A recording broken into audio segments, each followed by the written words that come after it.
কোনো অজুহাতে কারো জানমালের উপর হামলা নয় বললেন প্রধান উপদেষ্টা। নিজ নিজ অবস্থানে থেকে দায়িত্বশীল হওয়ার আহ্বান। অনাকাঙ্ক্ষিত ঘটনা ঘটলে উস্কানিদাতাদেরই দায় নিতে হবে, জামায়াতের আমিরের মন্তব্য। সহিংসতার প্রতিবাদ গণ অধিকার সভাপতি। অভিনেত্রী মেহের আফরোজ শাওন ও সুহানা সাবাকে ছেড়ে দিয়েছে ডিবি। জিজ্ঞাসাবাদ শেষে পরিবারের জিম্মায় দেয়া হয় তাদের। এবং বিপিএল এর ফাইনালে 195 রানের টার্গেট দিয়েছে চিটাগং কিংস। ব্যাট করতে নেমেছে ফরচুন বরিশাল।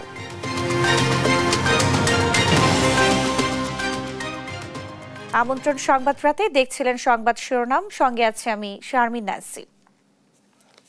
এবারে বিস্তারিত। বিক্ষুব্ধ জনতার আক্রোশে ধ্বংসস্তূপ ধানমন্ডি 32। বোলডোজার কর্মসূচি শেষ হলেও এখনো চলছে ভাঙচুর। পরিবার পরিজন নিয়ে দূর দূরান্ত থেকে অনেকে এসেছেন বাড়িটি দেখতে। ভবিষ্যতে কেউ ফ্যাসিবাদ কায়েম করতে চাইলে তাদেরও একই পরিণতি হবে বলে সতর্ক করেন বিক্ষুব্ধ ছাত্র জনতা। বিস্তারিত আলিমুজ্জামান সাফওয়ানের রিপোর্টে।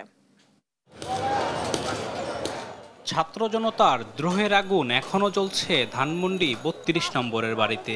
দুদিন পেরিয়ে গেলেও ক্ষোভের বহিঃপ্রকাশ যেন থামছে না। এখনো ভাঙা হচ্ছে বাড়িটির নানা অংশ।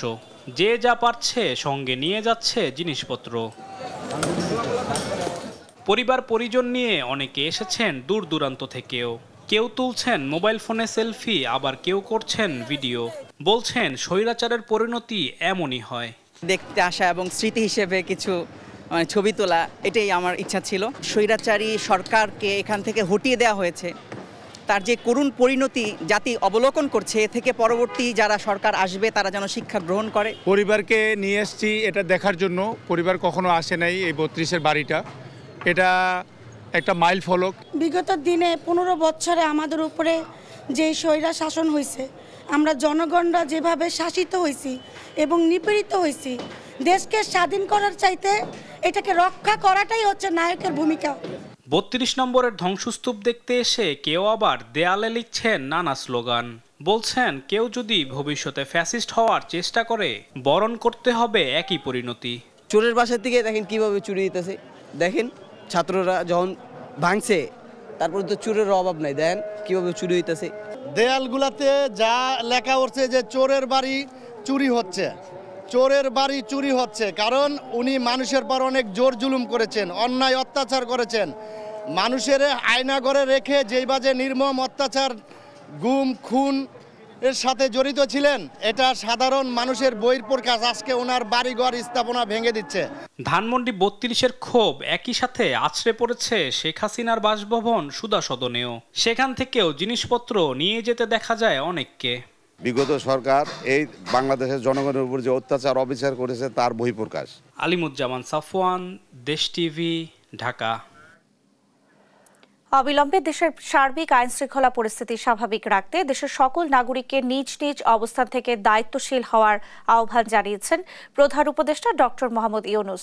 শুক্রবার প্রধান উপদেষ্টার এক ফেসবুক পোস্টে একথা জানানো হয়। পোস্টে বলা হয়, সম্পত্তি ধ্বংস, ব্যক্তির উপর আক্রমণ কিংবা কোনো ধরনের উস্কানিমূলক কার্যকলাপের মধ্য দিয়ে দেশকে অস্থিতিশীল করার চেষ্টা করা হলে আইন প্রয়োগকারী সংস্থা কঠোর ব্যবস্থা নেবে। এই ধরনের কর্মকাণ্ডে দায়ী ব্যক্তি ও গোষ্ঠীকে সরকার বিচারের আওতায় আনবে বলেও জানান প্রধান উপদেষ্টা। এছাড়া কোনো অজুহাতে দেশের কোনো নাগরিকের উপর আক্রমণ না করার আহ্বান জানান তিনি। দেশে কোনো অনাকাঙ্ক্ষিত ঘটনা ঘটলে উস্কানিদাতাদেরই দায় নিতে হবে বলে মন্তব্য করেছেন জামায়াতে ইসলামী আমির ডাক্তার শফিকুর রহমান। শুক্রবার নারায়ণগঞ্জের পৌর ওসমানী স্টেডিয়ামে আয়োজিত জনসভায় একথা বলেন তিনি। এদিকে ৪৮তম প্রতিষ্ঠা বার্ষিকীতে রাজধানীতে শোভাযাত্রা করেছে ইসলামী ছাত্র শিবির। বিস্তারিত ফাহিম ইউসুফের প্রতিবেদনে। মেধা ও সততায় গর্ব সবার বাংলাদেশ, এই প্রতিপাদ্যকে সামনে রেখে বিভিন্ন আয়োজনের মধ্য দিয়ে বাংলাদেশ ইসলামী ছাত্র শিবিরের ৪৮তম প্রতিষ্ঠাবার্ষিকী উদযাপন করা হয়। শুক্রবার রাজধানীতে সংগঠনের ঢাকা মহানগর শাখার উদ্যোগে আয়োজন করা হয় বর্ণাঢ্য শোভাযাত্রা। এ সময় ইসলামী ছাত্র শিবিরের সেক্রেটারি জেনারেল বলেন, নতুন বাংলাদেশ গড়তে সবাইকে ঐক্যবদ্ধ হতে হবে। মেধা এবং সততার বিনির্মাণ করে আমরা সবার একটি ইনক্লুসিভ বাংলাদেশ বাংলাদেশ গড়ে তুলবো ইনশাআল্লাহ। এদিকে নারায়ণগঞ্জের পৌর ওসমানী স্টেডিয়ামে আয়োজিত জনসভায় জামায়াতে ইসলামীর আমির ডাক্তার শফিকুর রহমান বলেন, শেখ হাসিনা পালিয়ে গেলেও উস্কানি দিয়ে দেশে উত্তপ্ত পরিবেশ সৃষ্টি করতে চায়। উস্কানির কারণে যত পরিবেশ সৃষ্টি হবে তার সমুদয় দায় উস্কানিদাতাদেরকেই নিতে হবে। আমরা আমাদের সন্তানদেরকে, যুব সমাজকে কথা দিচ্ছি, তোমাদের স্বপ্ন বাস্তবায়নে বাংলাদেশ জামাতে ইসলামী তোমাদের কাছে ওয়াদাবদ্ধ। এই স্বপ্ন যতদিন বাস্তবায়ন না হবে আমাদের লড়াই, আমাদের সংগ্রাম দুর্বৃত্তদের বিরুদ্ধে অব্যাহত থাকবে ইনশাআল্লাহ। এ সময় স্বৈরাচার শেখ হাসিনা সহ আওয়ামী লীগ নেতাদের পাচার করা অর্থ ফিরিয়ে আনার দাবিও জানান জামায়াত আমির। সরকারের কাছে আমাদের স্পষ্ট দাবি, এরা যত টাকা জনগণের চুরি করে দেশে কিংবা বিদেশে জমা করেছে, পাচার করেছে, সবগুলো উদ্ধার করে রাষ্ট্রীয় কোষাগারে ফেরত আনতে হবে। ফাহিম ইউসুফ, দেশ টিভি, ঢাকা। বিপ্লবের নামে নৈরাজ্য সৃষ্টি করে তৃতীয় পক্ষের কাছে ক্ষমতা ঠেলে দেওয়ার চেষ্টা চলছে বলে মন্তব্য করেছেন গণ অধিকার পরিষদের সভাপতি নুরুল হক নূর। শুক্রবার দুপুরে পল্টন কলেজ মাঠে শ্রমিক অধিকার পরিষদের কাউন্সিলে একথা বলেন তিনি। নুরুল হক বলেন, গণ অভ্যুত্থানের চেতনা বিক্রি করে দল বা দখলবাজি সমর্থনযোগ্য নয়। এছাড়াও প্রকাশ্যে সহিংসতা সমর্থন না করার কথা জানিয়ে তিনি বলেন, কোথায় গিয়ে থামতে হয় সেই জ্ঞানটুকু থাকা দরকার। দেশের স্থিতিশীলতা রক্ষায় নির্বাচিত রাজনৈতিক সরকারের বিকল্প নেই বলেও মন্তব্য করেন নুরুল হক নূর। জনগণের চোখে ধুলে দেওয়া হচ্ছে, বিপ্লবের নামে জনগণকে উস্কানি দিয়ে আরেকটা দেশে নৈরাজ্য তৈরি করার একটা প্রয়াস নিয়ে তারপরে যেন থার্ড পার্টি ক্ষমতা টেক ওভার করতে পারে, আবার যেন আমরা ভুক্তভোগী হই, সেই পরিস্থিতির দিকে আমাদেরকে ঠেলে দিচ্ছে। আমরা কি বিদেশিদের আরেকটা কুরুক্ষেত্রে পরিণত হব? নির্বাচিত সরকার ছাড়া বিদেশি বিনিয়োগ আসবে না, গার্মেন্টস এর অন্যান্য ইন্ডাস্ট্রিতে নতুন আপনার পরিবেশ খুলবে না, ব্যবসা বাণিজ্যের। উপদেষ্টাদের অনেকের পরিচিত বিভিন্ন তদবিরে অনেকে ঠিকই শেখ হাসিনার আমলে মাফিয়াগিরি করেছে, দুর্বৃত্তায়ন করেছে, তারা এখনো নিজেদের ব্যবসা বাণিজ্য কার্যক্রম সবকিছু করছে।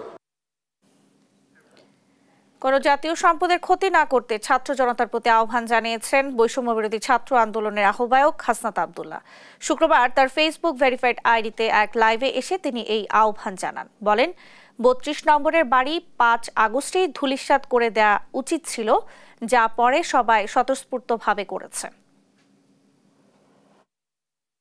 আপনাদেরকে একটা জায়গায় স্পষ্ট করতে চাই, আওয়ামী লীগ কোনো রাজনৈতিক দল না। আওয়ামী লীগের যেই ইন্টারপ্রিটেশনটা যেটা হয়েছে, আওয়ামী লীগ কোনো রাজনৈতিক দল না, আওয়ামী লীগ হচ্ছে একটা ফেসিবাদী শক্তি। এই ফেসিবাদী শক্তির একটা হচ্ছে ফেসিবাদী সংগঠন রয়েছে, তাদের যে ভিত্তিটা, সেই ভিত্তিটা হচ্ছে এটা মিথ্যার উপরে প্রতিষ্ঠিত। পরবর্তী বাংলাদেশের মননে, মগজে, মনস্তত্ত্বে আওয়ামী লীগ একটা অপ্রাসঙ্গিক। আওয়ামী লীগ নামে, আওয়ামী লীগের চরিত্র ধারণ করে, আওয়ামী লীগের আদর্শ ধারণ করে আবার কেউ কখনো এই রাজনীতিতে কখনোই আর রিহ্যাবিলিটেড হইতে পারবে না। এই তরুণ প্রজন্মের যে ঝোঁক, সেই দিনটাকে খুব সুন্দরভাবে সে কাটাবে, সেই দিনের তার ফ্যামিলির সাথে কাটাবে, সেটা নিরাপত্তা চায় এবং সে একটু তার জায়গা থেকে তার ইনকাম অনুযায়ী সে একটু লাক্সারি চায়। অভিনেত্রী মেহের আফরোজ শাওন ও সোহানা সাবাকে নিজ নিজ পরিবারের জিম্মায় ছেড়ে দিয়েছে গোয়েন্দা পুলিশ। শুক্রবার বিকেল 4টার দিকে তাদের ছেড়ে দেওয়া হয়েছে বলে জানিয়েছে ডিবি। বিষয়টি নিশ্চিত করেছেন DMP media and public relations বিভাগের উপ পুলিশ কমিশনার মোহাম্মদ তালিবুর রহমান।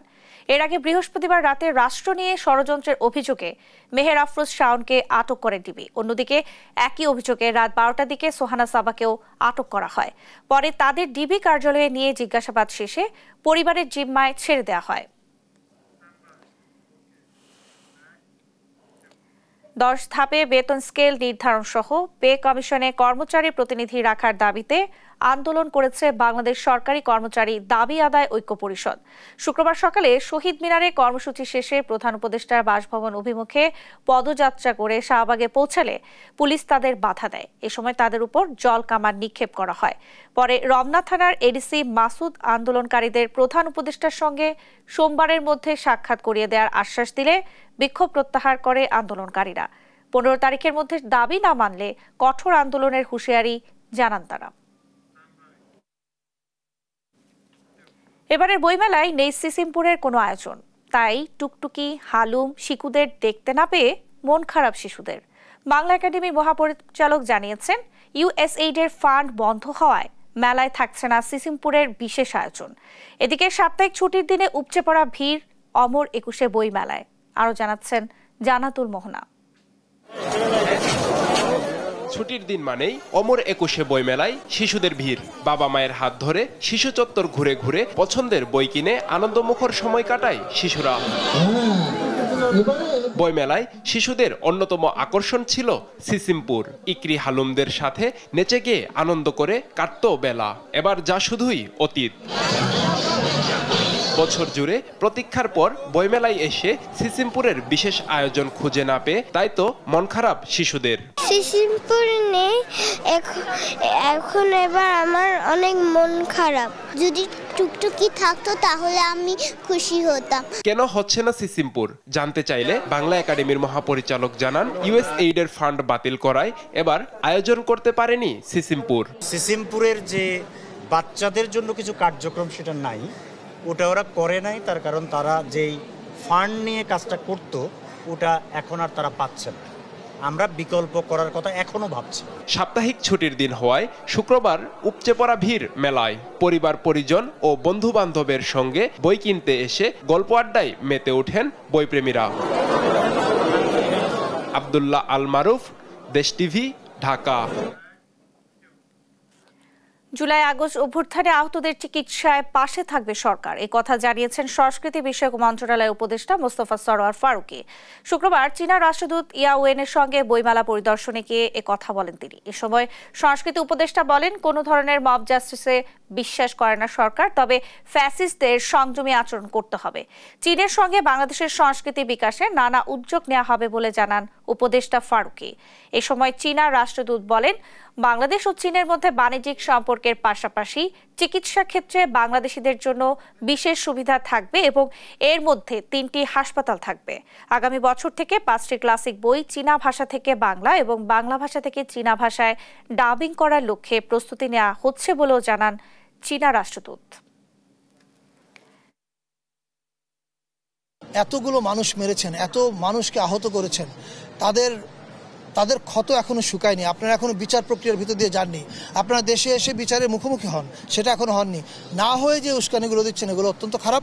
কিন্তু একই সঙ্গে বলছি, দেশের কোথাও যে কোনো জায়গায় কোনো মবিং হলে অন্তর্বর্তী সরকার সেটার পক্ষে তো নাই, বরং আমরা সেটা ঠেকানোর কাজে ব্যস্ত আছি। Now the urgent need for the patients of Bangladesh to be treated. Definitely China want to offer our helping hands. Government of Bangladesh and the travel agencies will come out with a package arrangement for the patients who want to be treated in China. Sheikh হাসিনাকে দেশে ফিরিয়ে এনে বিচারের মুখোমুখি করার দাবি জানিয়েছেন বিএনপির নেতারা। বিকেলে রাজধানীর বিজয়নগরে রাষ্ট্র সংস্কারে 31 দফা নিয়ে ঢাকা মহানগর দক্ষিণ বিএনপি আয়োজিত এক কর্মশালায় তারা এই দাবি জানান। এতে দলটির কয়েকশো নেতাকর্মী অংশ নেন। আগামী নির্বাচনে যেন কোনো বাধা বিপত্তি না আসে সে বিষয়ে সবাইকে সতর্ক থাকার আহ্বান জানান বিএনপি নেতারা। দলটির বিরুদ্ধে অপপ্রচার চলছে অভিযোগ করে প্রতিরোধে সাংগঠনিকভাবে ঐক্যবদ্ধ থাকার আহ্বানও জানান তিনি।